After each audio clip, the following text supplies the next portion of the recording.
Hey everyone, welcome back to Power Electronics. Today we're talking about resonant converters again. So last time we kind of introduced resonant converters, came up with this model of, an input DC voltage followed by an inverter connected to, let's say this is an inverter, connected to some kind of resonant network.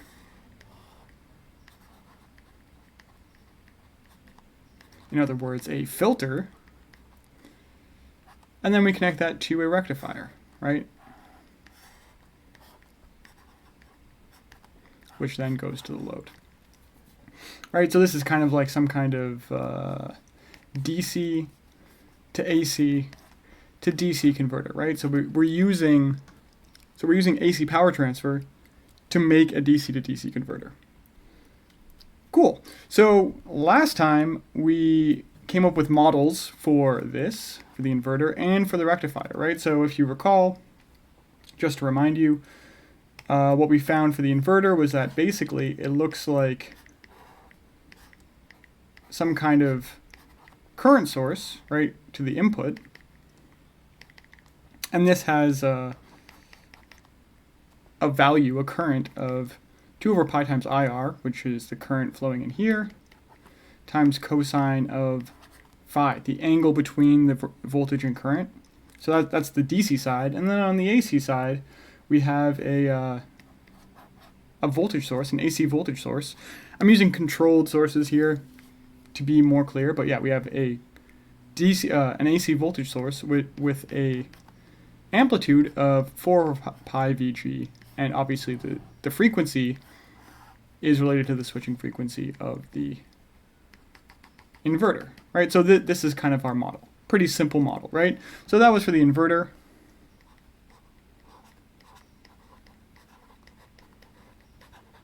And then we also have something for the rectifier, right? We also came up with a model for the rectifier. And that actually changed depending on if you were using a current fed or a voltage fed rectifier. But to summarize, basically, it looks like a resistor. There's some kind of equivalent resistance, right? Which could be either 8 over n squared, pi squared, R load, or pi squared over n squared, 8 times R load, right? And this was the current fed, or where the output filter is just a capacitor. And this was for the voltage fed, where the output was an inductor and a capacitor, right? So 2-pole filter, you could say, and a single-pole filter. So this is the AC side of this model, and then the DC side was simply, again, this also depended on the model, or on whether you're using a current fed or a voltage fed, right? So if it's current fed, then we basically see a current. This ends up feeding to our output capacitor and a load resistance. And then for the voltage fed, well, basically we must be producing a voltage if it's fed by a voltage, right? Which is then connected to our filter. I mean, if this is a DC model, then the cap and the inductor don't really matter at all for either of them, but I'm just including them so you have an idea. So this section is our model. Cool. Quick overview. Just wanted to get out of the way. So these are the two things we have. This is the rectifier. So the rectifier, or not the rectifier, the resonant tank, right? I want to talk about the resonant tank. And really, this could be anything. The resonant tank is really just a filter, right? So you can use resistors in these filters for sure. You can create a desired frequency response, but because we're talking about power conversion, using resistors means that we burn power unnecessarily. So really they're filters made with primarily inductors and capacitors. We don't want to use lossy elements. And the direct connection of inductors and capacitors usually leads to resonance, right? So that's kind of where this resonant tank comes from. They're filters made only with inductors and capacitors, or inductive elements and capacitive elements. And we'll kind of touch on that in a little bit. So primarily, I think most people refer to kind of 4 different resonant tanks that are used commonly. Maybe some are used more commonly than others, but nonetheless, the first 2 are kind of better for explanation, and the other 2 are maybe more practical. So, what do we have? We have what you might call a series resonant tank. Right, and this is a pretty simple circuit, right? It's just the serial connection of an inductor and a capacitor. Right, so we have L, we have C, and if you want to convert it to the Laplace transform or whatever you want to say, this is SL and this is 1 over SC, right? So this is a block that we can stick in between our inverter and our rectifier. So we have to come up with a model for this to understand how the power conversion works, or what the conversion ratio is. So this is a common example. Another one is a parallel resonant tank, and it's not strictly parallel, it's more like a low-pass filter. But again, this is something that people do, or I haven't seen it so much, but it is relevant, especially for the next 2 kinds of tanks. So this really just looks like an inductor connected to a cap. And of course, you could come up with a literal parallel converter. We have an inductor in parallel with a capacitor. It just might not be so helpful, especially at resonance. So again, we have an L, we have a C, and if you want to do the transform, we have, this is really SL, and this is really 1 over SC. Right, and again, this is a block we can stick in. So those are 2 of the kind of the basic ones, and we're going to go through a series resonant example. But then 2 other more common ones, maybe more popular than these 2, are what's known as the LLC and the LCC. So the LLC, it's named just after the elements in the tank, right? So commonly, this looks like a series inductor followed by a capacitor. I mean, you can switch these, it doesn't really matter. And then followed by an inductor in parallel. And often, there is a transformer here. So, I mean, that's really, we put that part of the rectifier model, so I won't put it here. But this is an LLC, right? So there's an L, L1, there's L2, and there's C. And again, SL1, 1 over SC, and SL2. LLC, right? Pretty common. And then finally, the last one is just the LCC, kind of replacing one of these inductors with a capacitor. So you have an inductor, capacitor, and then a parallel cap. Right, and you might think, why would you want to use either one of these? So we have, L. I should label these C1 and C2, and again, this is like SL, this is 1 over SC1, and this is 1 over SC2. And this is important to think about. So one question is, why would you even want to, or what are the differences really between having, say, this inductor here or this capacitor here? And similarly, having no cap here and having a cap here. Well, this kind of ties into the current fed or voltage fed rectifiers, like when you would use those. So if you consider this resonant tank, the only variable that's, let's say, strongly defined would be, I mean, obviously everything is well defined, you could say, but this resonant current is established by this inductor, right? And that's going to connect to our rectifier.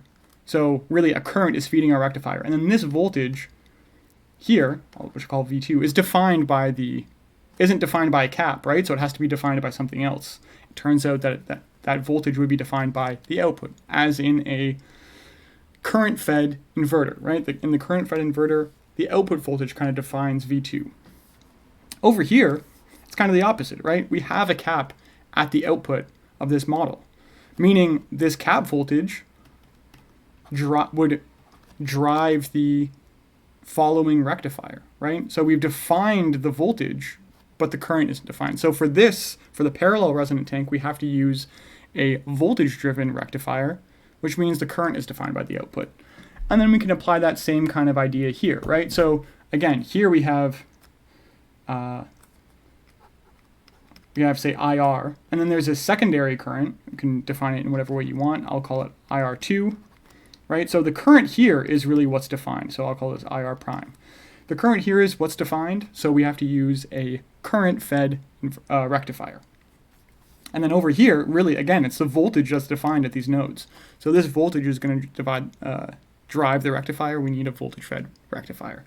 So understanding whether or not a current or voltage is defined by your tank will determine what kind of rectifier you use at the output. Cool. So again, these are just common ones. Eventually, we'll probably look at an LLC example. But for now, to explain how to do this modeling thing, I want to look at the series resonant tank. And it's really helpful that we did the rectifier first, because that is going to play into this. So basically, we can build a full circuit, right? So we have our input voltage, which is connected to our controlled current source, right? Which is created basically by the inverter, right? Which generates an AC voltage, 4 pi VG. And then for this example, I'm going to look at the series resonant converter. Right, so basically, we just have an inductor and a capacitor. And then, because we're defining the current in this loop, right, the rectifier that connects here should be a current-driven rectifier. In either case, we have this equivalent resistance,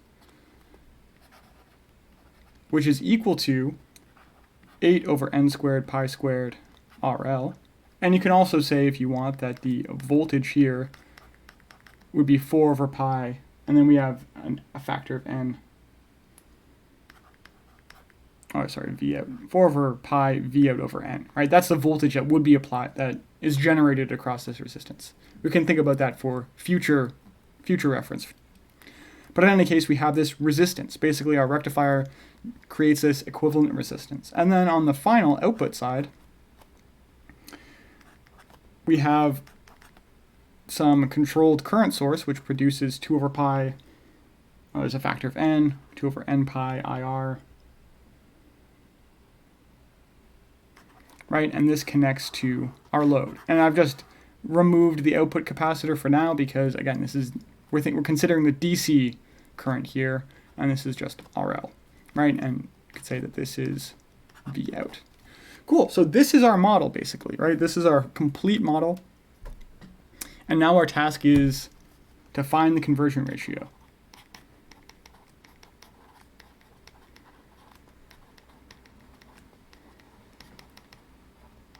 Well, first, it might be good to understand how we actually control this thing, right? So with resonant converters, we do not control with duty ratio.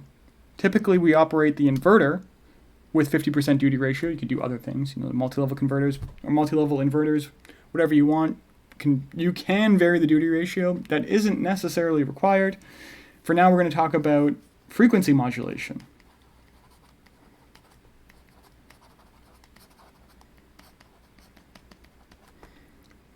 Will control the output.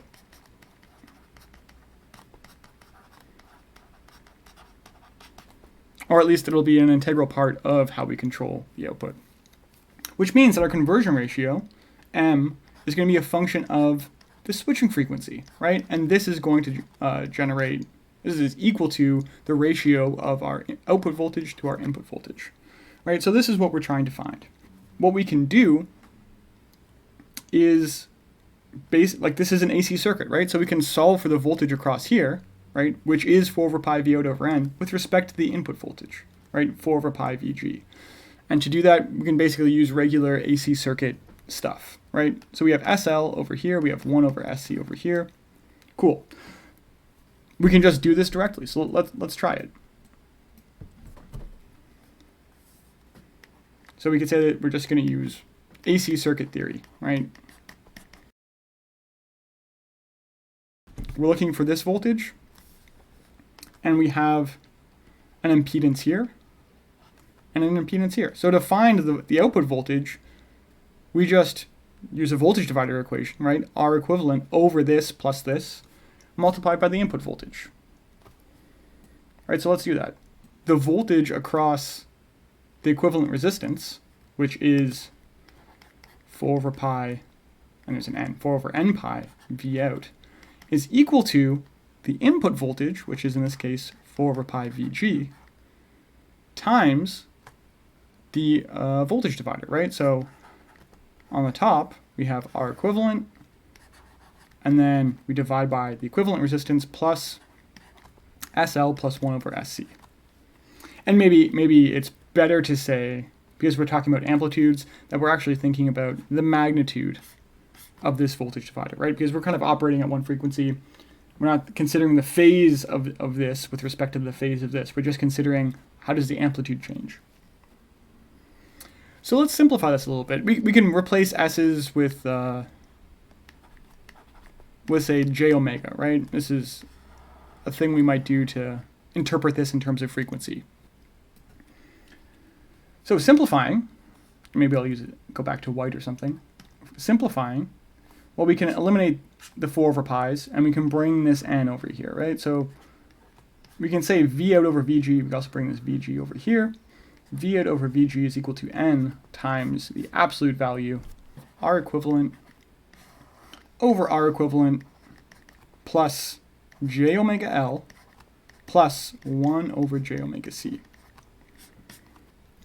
And then just doing some quick algebra, I'll just simplify it for you because walking through all the algebra will take some time. We get 1 over 1 plus j omega L over R equivalent minus 1 over omega C R equivalent, right? I just divided both terms. And maybe I could factor it out. In any case, this is something we get. And it kind of makes sense, right? This negative sign comes from bringing this j up here. We factor out the j, we divide by R equivalent. This is what we get. Now, you can use this to understand what's going on, but I want to define a few terms. So I want to define the characteristic resistance or impedance of this filter network, right? So typically, I'll call it R out. You could call it Z out. I'll just call it R out. This is defined as the square root of L of the resonant tank over C, right? This is the characteristic resistance or impedance. And it's an important part of defining Q, basically. So this is our characteristic impedance. I also want to define the resonant frequency, right? In omega, you can also define it in terms of F, but in omega, it's simply 1 over root LC, right? This is the resonant frequency of the filter. And in this case, what this means, what the resonant frequency means, is the frequency at which the impedances of S or of L and C cancel out. That is what happens at resonance, right? So at resonance, the magnitude of SL is equal to the magnitude of 1 over SC, but their phases are inverted, which means when you sum them, they go to 0, right? The magnitude goes to 0 at that point, at resonance. So this is what we define as the resonant frequency. And then finally, you can define the quality factor, or Q, right?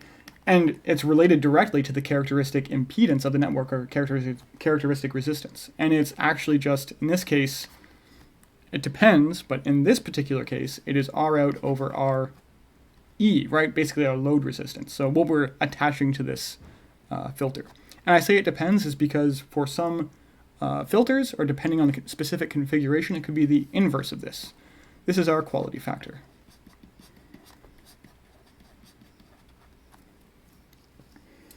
And if we simply put these into this equation, we can come up with maybe something that looks a bit more reasonable, or maybe is a bit easier to understand. So again, we have V out over Vg, and this is equal to n times the absolute value of 1 over 1 plus So here I'm going to, basically, I'm going to factor out R out, root L over C from both of these terms, and I'm going to factor out R equivalent, right? So we're going to have R out over R equivalent times, well, in this case, omega L, right, times 1 over this, right? So we factor out R out, so I have to include that term here, right? If we multiply this back in, it cancels out, minus 1 over omega C, and then, again, root of L over C. So again, if you multiply this back in, this cancels out. So I'm just showing you the extra steps. This is then simplified to n over, and here I'm going to take this absolute value because we want to eliminate the j. So I actually didn't do that here. So we still have a j here before this absolute value. But now I want to eliminate this j by taking the absolute value. In other words, taking the square root. So we take the square root of the real square of the real part, which is 1, plus the square of the imaginary part. So here we have R out over R equivalent, which is exactly Q. So it's the square of the quality factor times this thing. So this L is going to cancel it with this, or part of this, right? So we're going to have omega times root L over C, or omega times root LC, which is 1 over omega naught. So we'll have omega over omega naught, right? Minus, in this case, this C is going to be partially canceled by this root C, right? So we have 1 over omega root LC, or in other words, omega naught over omega, and that is going to be all squared.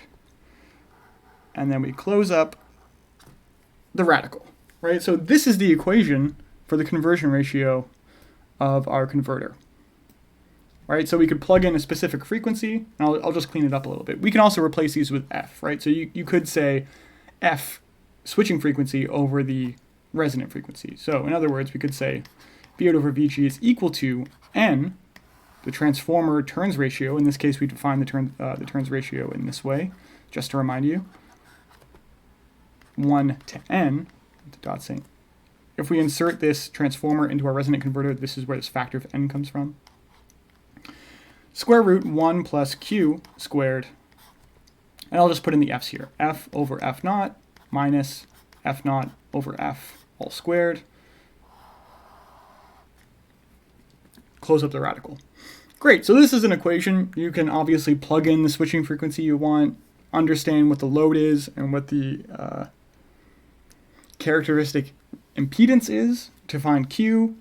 You can do that. That's great. This would give you the information you want, but unfortunately, this doesn't give you much insight into actually what's going on in the converter itself. And to really understand what's going on, what we should be looking at is the Bode plot of the transfer function, right? This is a transfer function. This thing is like, h of, well, in this case, j omega, right? This is like h of j omega. This thing varies with frequency. We want to understand how it varies with frequency to understand how we can control it, or what it means to control it, what we can do with this equation. Just looking at this off the top, it's kind of hard to say what you're really going to get out of it. You could test it, insert some F's and see what you get at the end, but it doesn't give you much intuition. So this is great, but I want to know how it works over all frequencies, which means we should look at the Bode plot.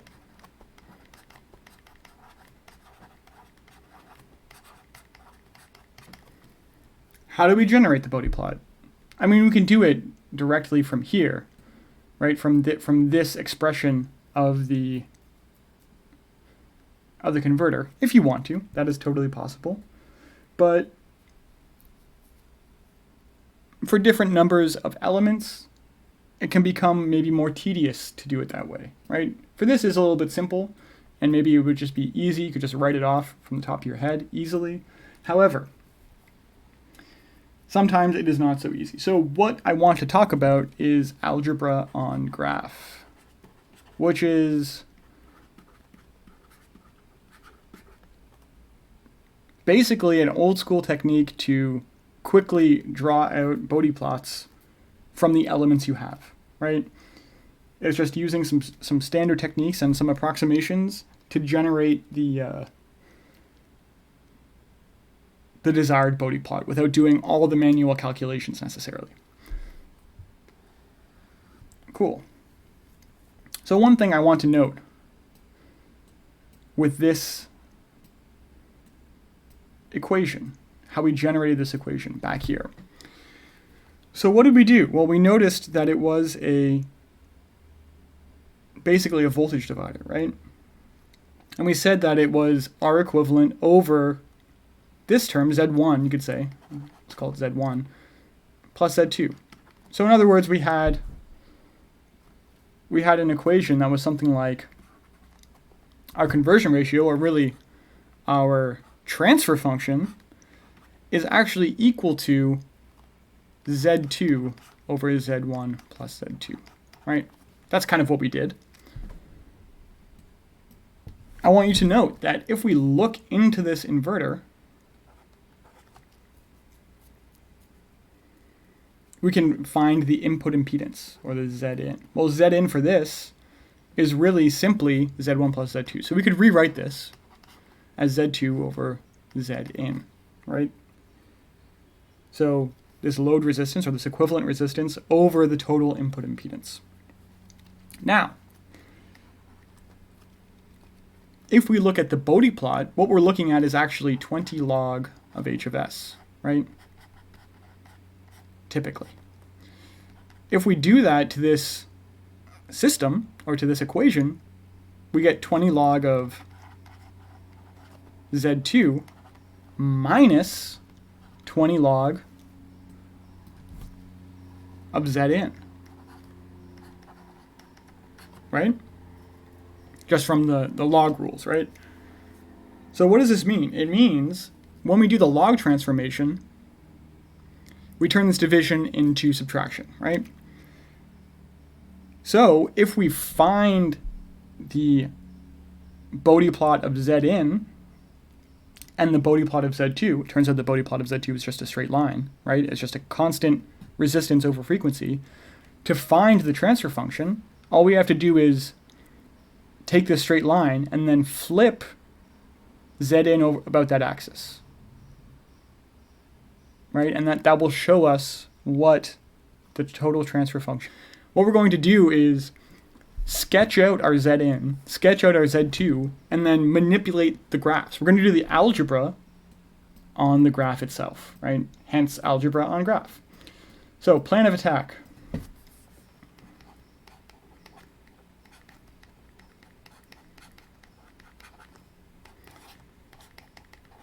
Find Zin, draw the Bode plot for it. 2. Find Z2 in this case. Draw a Bode plot.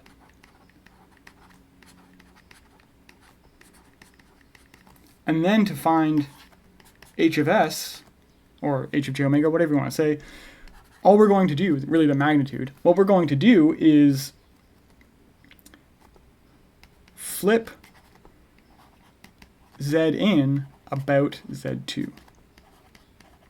Right, so basically Z2 becomes our 0 point, and then we flip Zin about that. That is what we're trying to do. And you'll see exactly what I'm talking about. So first, find Zin. Really, and I'm talking about finding the Bode plot of Zin. Well, let's just do it here. Zin is the input impedance looking into this filter, right? So we have SL, 1 over SC, and R equivalent. Okay, so how am I going to find the Bode plot for this? I'm just going to do it directly on the graph.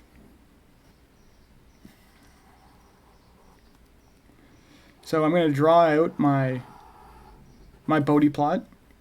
So really we're going to be looking at 20 log Zin, and this is going to be F. So we divide it into decades. Maybe these are just example numbers. Let's say 100, 1K, 10K. This is just an example to give you an idea of what's going on. And then we also have to divide our axis. And let's just say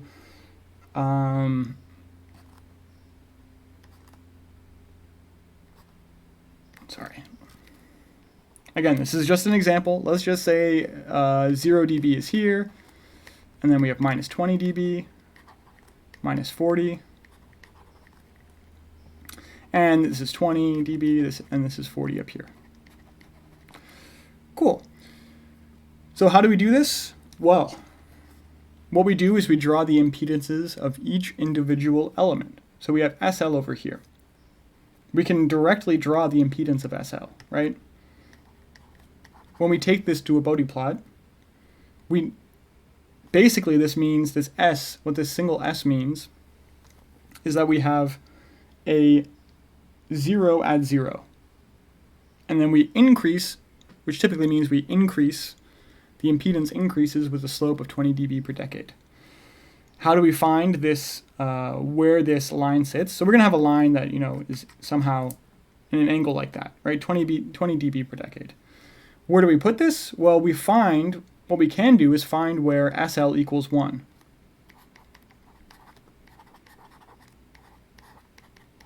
Right? And the reason we do this is because when we take 20 log of this, 20 log of SL equals 20 log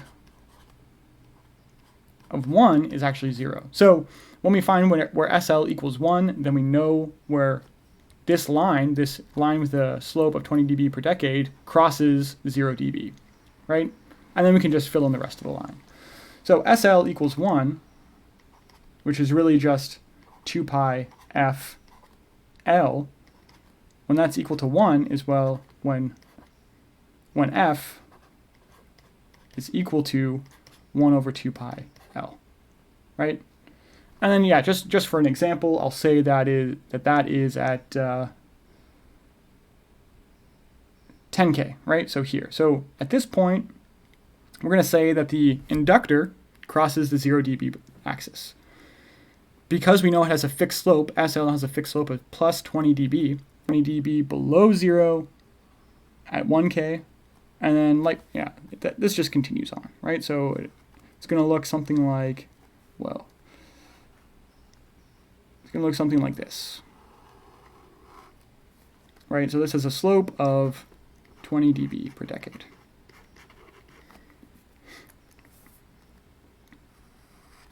Cool. Now we have to look at the cap. We can do the exact same thing with the cap, right? Except instead of being plus 20 dB per decade, it's negative 20 dB per decade, and we say that there's a pole at 0, right? If we have 1 over S, right? That's a pole at 0, basically.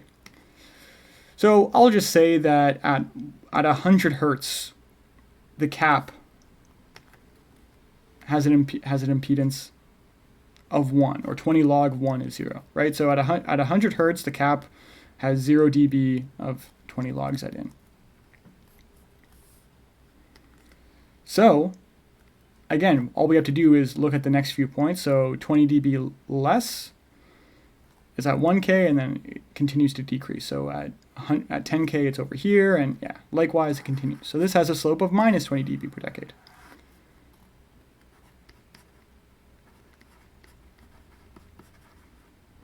Cool. And then finally, the last thing we have to plot is R equivalent. And let's just say for this example, 20 log of R equivalent is minus 40 dB, right? So it lives somewhere here. So R equivalent is just a straight line. So this is like 20 log R equivalent. And I'm just as an example, it's at minus 40 dB per decade. This is 20 log C.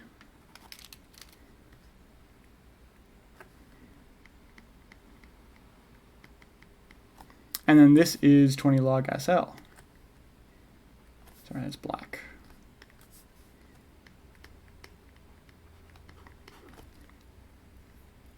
Cool, so we have these 3 lines for each of our elements. How do we connect them? Well, to connect them, we just follow some simple rules. So for elements in series, we're going to take the largest element, right? So because all these elements are in series, as we move from from right to left, right, with increasing frequency, let's say, we're going to pick the line which has the highest impedance. So in series, I'll just write that down.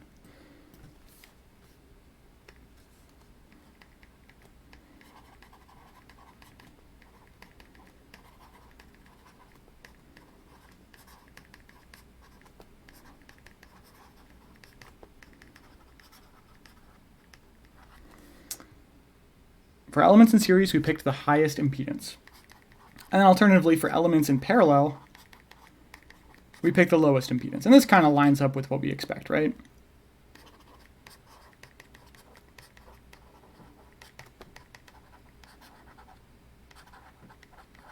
So maybe to put it into words, imagine you have a 10 ohm resistor in series with a 1 ohm resistor.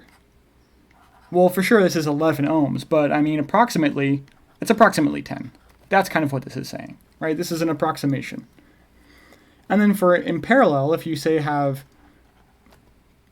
10 ohms in parallel with 1 ohm, well, yeah, the parallel connection is going to be something less than both of them, but it's approximately 1 ohm, right? The lower of the two.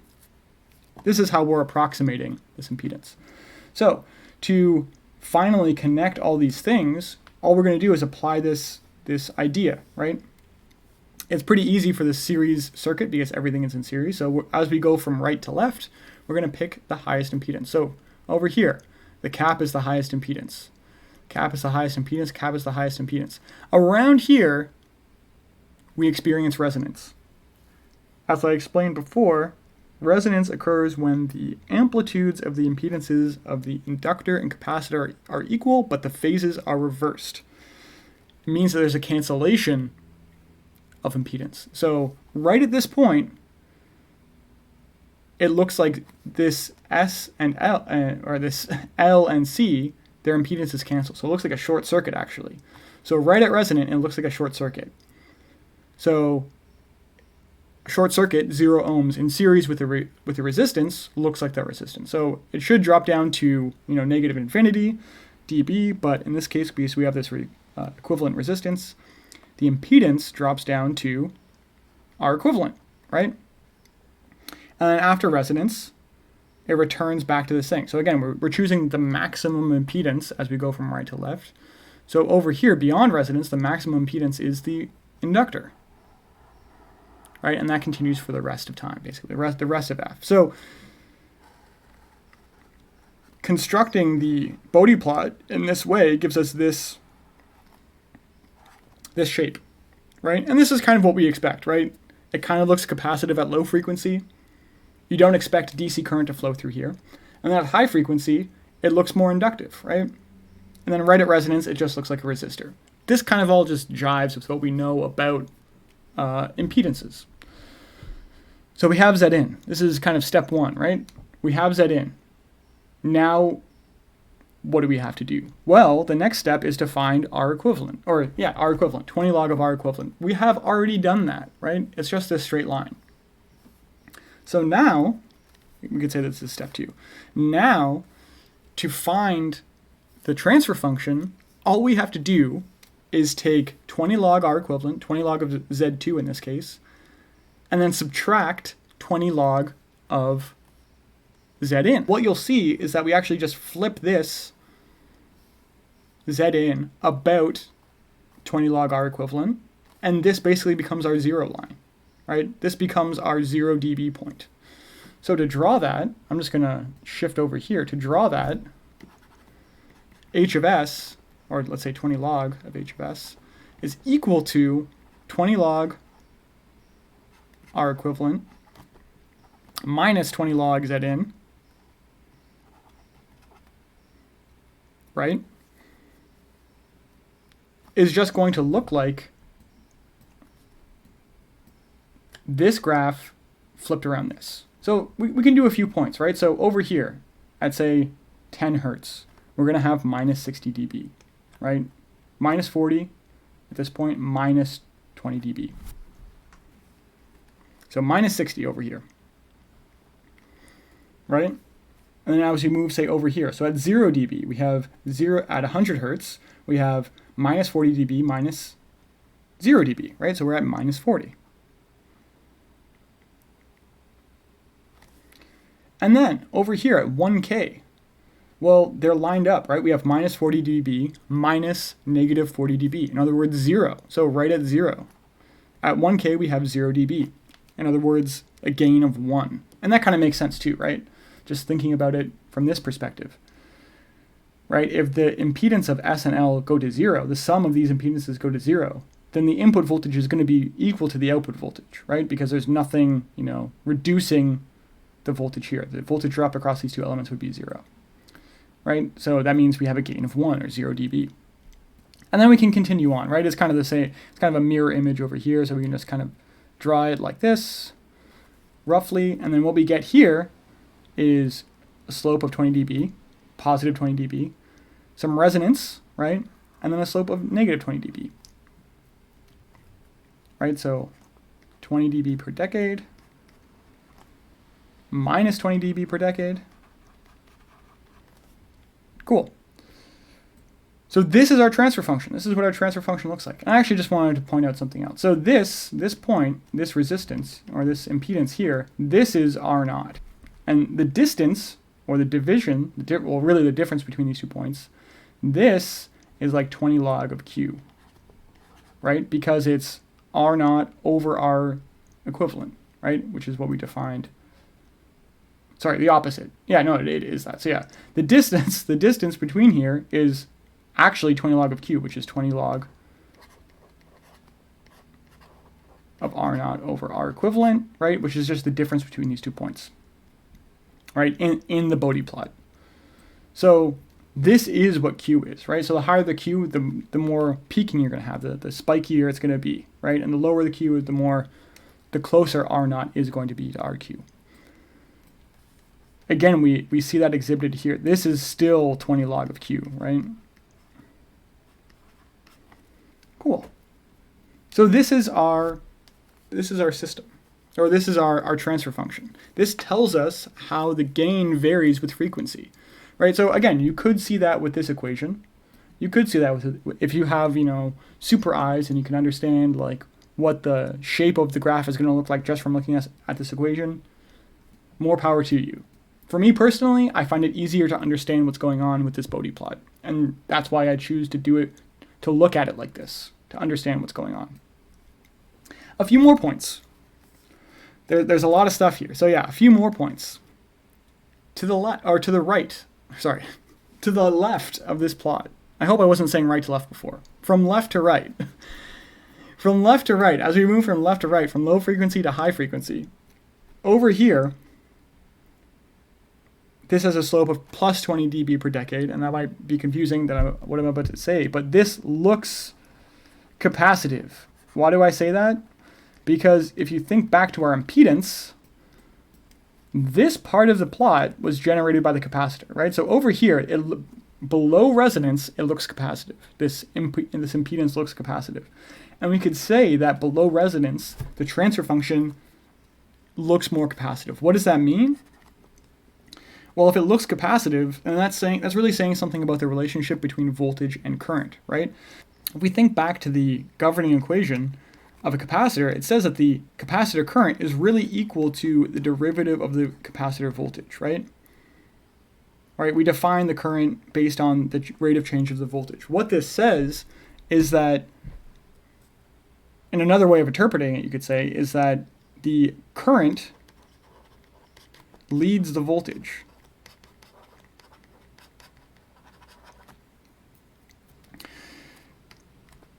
On the other side, over here, on this negative 20 dB per decade slope, which was generated by the inductiveness, the inductance of the impedance, over here, the transfer function looks inductive.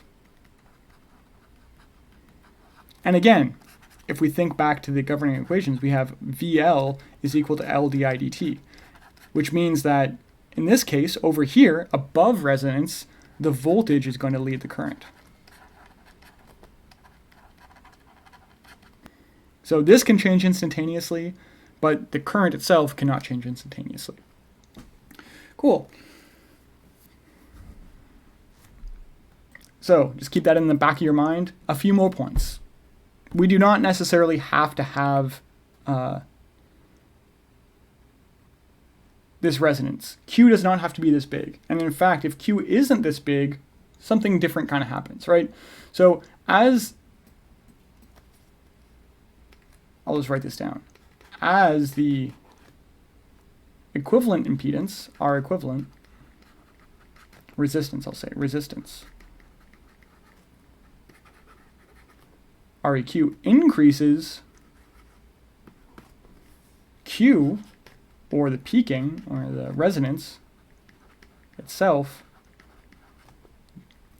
changes. Right? I'll just say changes in general. But for this particular case, it actually decreases. So let's think about what happens. Right? I'm just going to redraw this plot from above.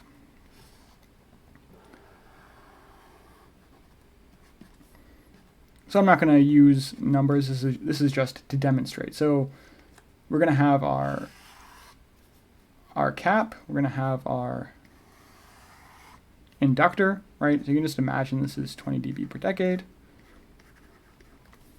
And this is minus 20 dB per decade. Right, so initially we drew our R equivalent down here. Right, this is like R equivalent 1. Right, and that caused some peaking, right? However, if it starts to increase, something different is going to happen, right? So let's say it's right here. Let's say this is R equivalent 2. Well, again, if you follow the same procedure going from left to right, again, sorry if I screwed that up. If we're going from left to right and picking the largest impedance, because this is a series resonant converter, well, what you're going to see is that at this point, instead of peaking, it's actually just going to stop at R equivalent again, right? So what you end up getting is something that looks like this. And maybe you could say this is like perfect damping or something, or a Q of 0. 20 log of Q would be 0, Q would be 1, let's say. However, the R equivalent can be larger than this. It doesn't have to go exactly to this point. You could have a third equivalent resistance, right? Let's say we have a third equivalent resistance up here, REQ3. If we follow the same thing to generate the plot, what we get looks like this, right? So for low frequency, it follows the cap, and then the cap actually intersects with the resistance, R equivalent, before it sees the inductor, right? So again, over here, the resistance is the largest impedance. And then finally, we see the inductor, right? And then it goes and follows the inductor. So what's happening is actually the two poles are splitting, right? So as R equivalent, REQ changes, as it increases, it affects if the poles are together or not, if they're complex conjugate or not. So, right, if R equivalent is less than R naught, smaller than R naught, then we're going to have complex conjugate poles. As R equivalent increases above R naught, above our characteristic impedance, then we're going to have split poles, right? Now instead of having a specific resonant frequency, we actually have, say, F1 and F2, right? And that is something you have to figure out when you design these converters, right? Typically, we will design them to have resonance, but as the load of your inverter changes, this could change, right? Your Bode plot is actually load dependent. So what I'm trying to say here is the Bode plot is load dependent.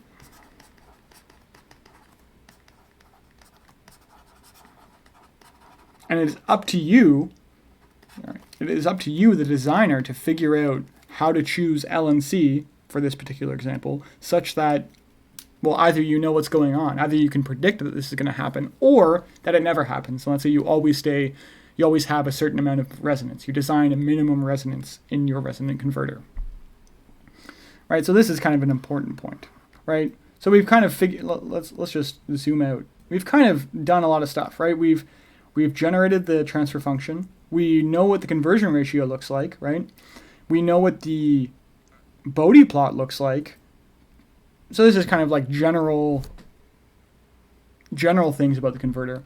But, I mean, we talked about at the beginning, the important thing, or the cool thing with resonant converters, is that we can do soft switching, right? And to understand soft switching, we have to understand the currents and voltages. So I want to look at the currents and voltages, or really the currents, the resonant current of this converter. Now, we're only going to look at the input right now.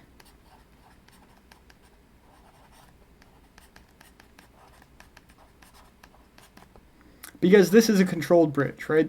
The rectifier in this case is uncontrolled.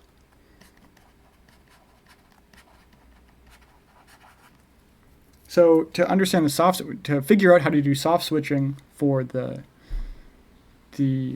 inverter, we have to look at the resonant current, and then subsequently the input current, or the current flowing through the switches. Okay, we have 3 different operating points, right? And this is where this whole looks capacitive, looks inductive kind of thing comes out. So we have, let's say, 3 modes of frequency modulation.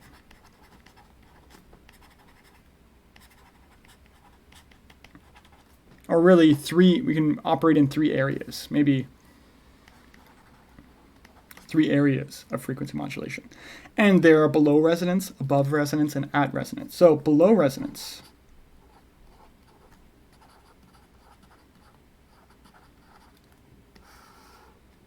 it looks capacitive, right? This particular converter looks capacitive, which means that the voltage is the current is gonna lead the voltage. Then we have operation at resonance. And maybe this is the least interesting because it just looks resistive, where everything is aligned, you know, it looks nice.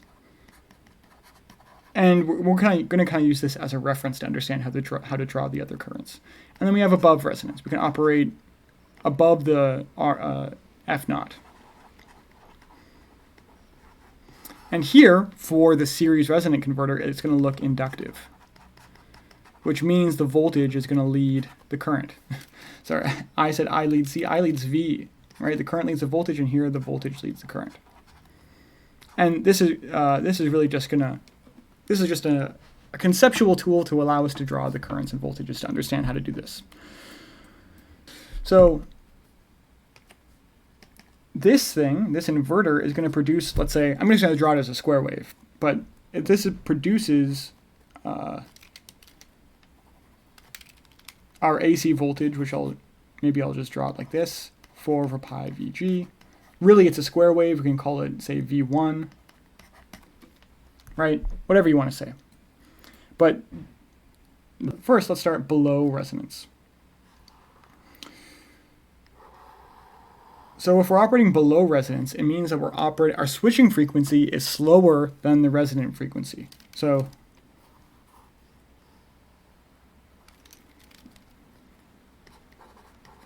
below resonance, the switching frequency is less than F naught, right? This means that if we consider F naught a resonant frequency, more than 1 half cycle of resonance of a sine will fit inside the square generated by this square wave, right? So I'll just draw that out so it makes a bit more sense. So in reality, even though we were thinking about the first harmonic approximation before, in reality what we're doing is we're producing a square wave, right? So this starts at Vg at 50%, it goes down to minus Vg, right? So this is Ts over 2. This is Vg, this is minus Vg. We did this first harmonic approximation thing, which tells us that the first harmonic of the square wave is actually 4 over pi times Vg, right? This peak, so it's a little bit higher than the square wave, right? And if we're operating below resonance, it means that the current is leading the voltage. What does that mean? It means that we could say the peak of the current occurs earlier in time than the peak of the voltage. So if we're operating below resonance, it means that the peak of the current is going to lie before this, right? It's going to occur before this. And if we think about if it's operating at resonance, it would just align perfectly with this square wave. However, before resonance or below resonance, what we get for the current, this sine wave is going to have more than 1 half period inside the square wave, right? So if this is 1 half period inside this first square, the current, the peak is going to occur, say, somewhere here, and it's going to exhibit more than 1 half cycle. So if we imagine this is 1 half cycle here, because we're operating below resonance, because this length of time is larger than this period, then we're going to see something that looks like this in the first half. And then over in the second half, right, so the peak would be somewhere over here. In the second half, it's just going to continue, right? So it doesn't really look like much is changing. So there's some kind of discontinuity here, right, at this point. The waveform doesn't match up exactly. We're going to have, again, the current is going to lead the voltage, and then we're going to increase up here.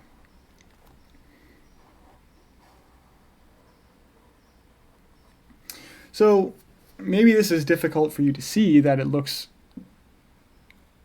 that this is a below resonance, that more than one of these fits. Maybe you could, to exaggerate it, you could fit maybe 2 full cycles in each of these, but I won't do that for now. Basically, what I want you to notice is that the zero crossings of this new waveform, right, of this current waveform below resonance, don't line up with the zero crossings here, right? So in this first subcycle, the current actually falls below 0 before we switch to the next portion, right? Before we switch to the next switching state. Why is that important? Well, look back to here, right? So if we have IR flowing positive, Q1, let's say over here, Q1, Q4 are on. Well, that's good. So we have Q1 is on, IR flows through there, and Q4 is on, IR returns back through here, right? So we have some current flowing like this. Somewhere in this switching cycle, the current actually flows negative. So instead of flowing in this direction, it starts flowing in this direction. It starts flowing backwards, right? When this current goes negative, what do you notice? Well, if it's going negative, then the current actually aligns with these diodes, right? Which means we could turn off these switches and just allow these diodes to conduct. And that is actually how we can generate zero current switching on turn off. So we can turn these switches off with zero current if we switch them somewhere over here, right? So if we allow some negative current, if we allow the the resonant current to go negative, and then we turn off the switches, those switches will actually switch with near zero or close to zero current, right? Which will greatly reduce switching loss. So what we can do here, if we operate below resonance for this series resonant converter, is in this first region, we have Q1 and Q4 on.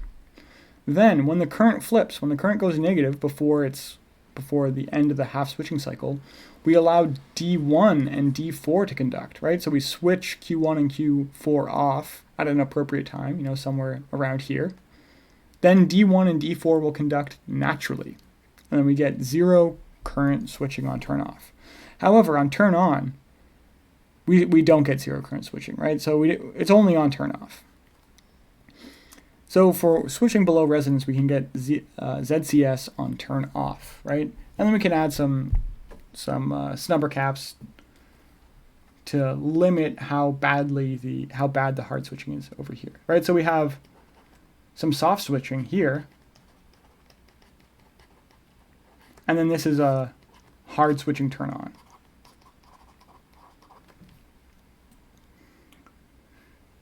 Okay, so that's below resonance. And then the other thing we want to look at is above resonance. So really, at resonance, it would just look like this. And funnily enough, if you operate at resonance, you would get kind of both zero current, zero voltage switching at turn on and turn off, right? So at these transitions, when the current is exactly zero, you get soft switching on both edges. Everything would be great at resonance. But if you go below resonance, you only get zero current switching on turn off, and you still have a hard switching edge. Now for above resonance, it's going to look a little bit different. So if we're operating above resonance, the square wave is actually going to be smaller than the natural frequency of resonance, right? So what does that look like? Well, I'm just going to draw it in the same time scale, even though we could say that it's different. It's actually a different amount of time, but I'm just drawing the time scale to be the same.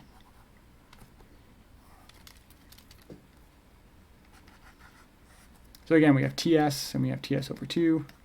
And we can again imagine that this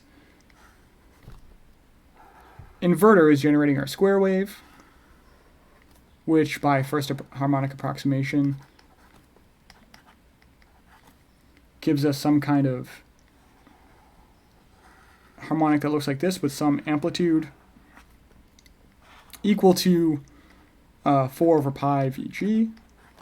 And then if we switch above resonance, again, what I'm saying is that this period, this half period, is smaller, right? The period is smaller. The frequency is higher. The period is smaller than the resonant period of the tank, right? So what does that mean? Well, we can interpret it another way. The voltage leads current, right? Voltage leading current means that this peak occurs earlier in time than the current peak. What does that look like? Well, if we draw IR over here, if we're switching above resonance,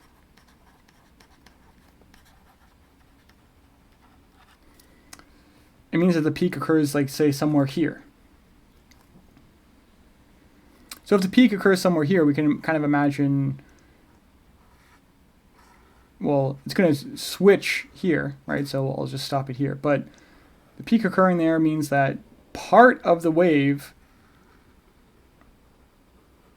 is cut off, right? So maybe the full half wave is this big, but the time we give it is only this big.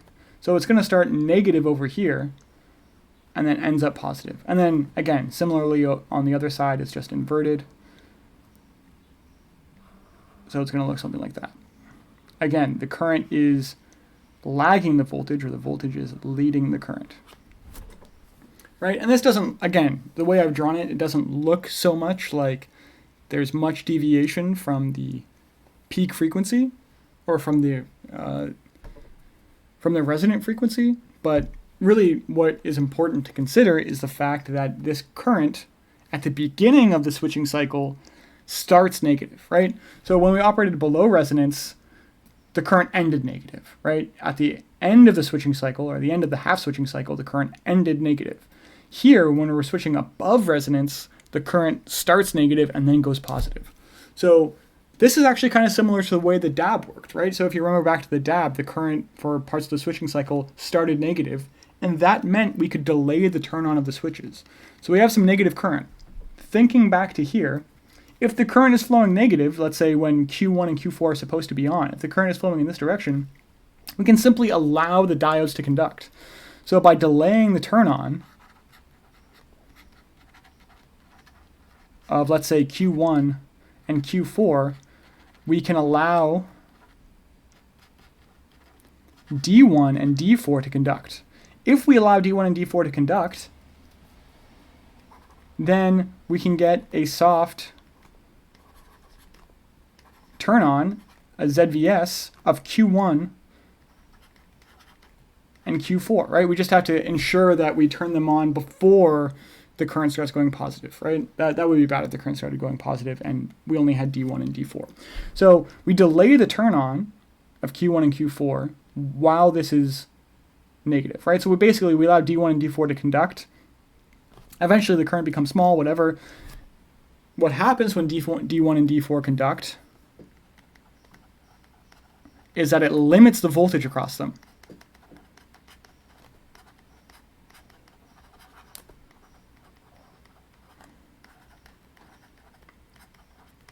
To the forward voltage drop of those diodes. So while D1 and D4 are conducting, the voltage across the switches is really small. So when we turn them on, there isn't much voltage, there isn't much loss.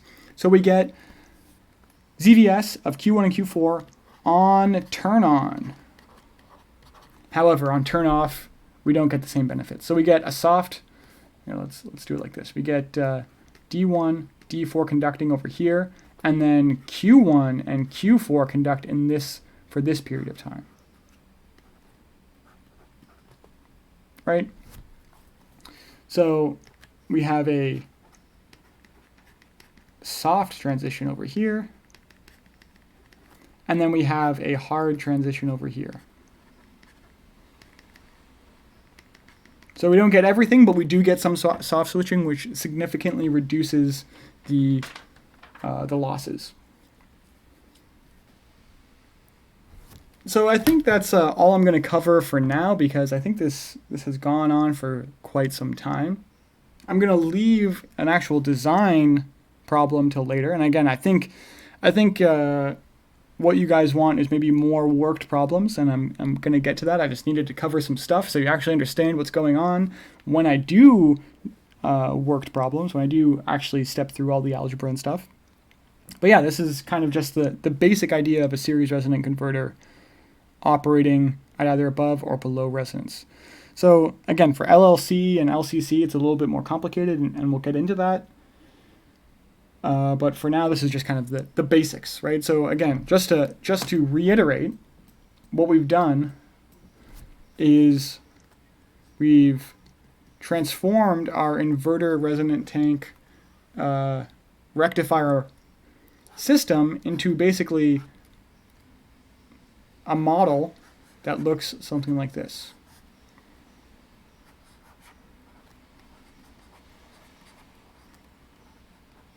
Over pi I. Right? And then we have a resonant tank, which we can just fit in. In this case, we talked specifically about the series resonant converter. And the reason I point that out is because the regions where you get soft switching vary depending on the type of model or the type of resonant tank you're using. For in this case, we were just looking at a series resonant converter. We turned our crazy thing into this model, right? The crazy inverter, filter, rectifier into this. There's a factor of n. And using this model, we were able to solve the conversion ratio of this converter. Sorry, this is 4 over pi. 4 over pi Vg. Right? And more specifically, this model, including this R equivalent, enabled us to draw the Bode plot for this, which kind of tells us something about operation across frequency.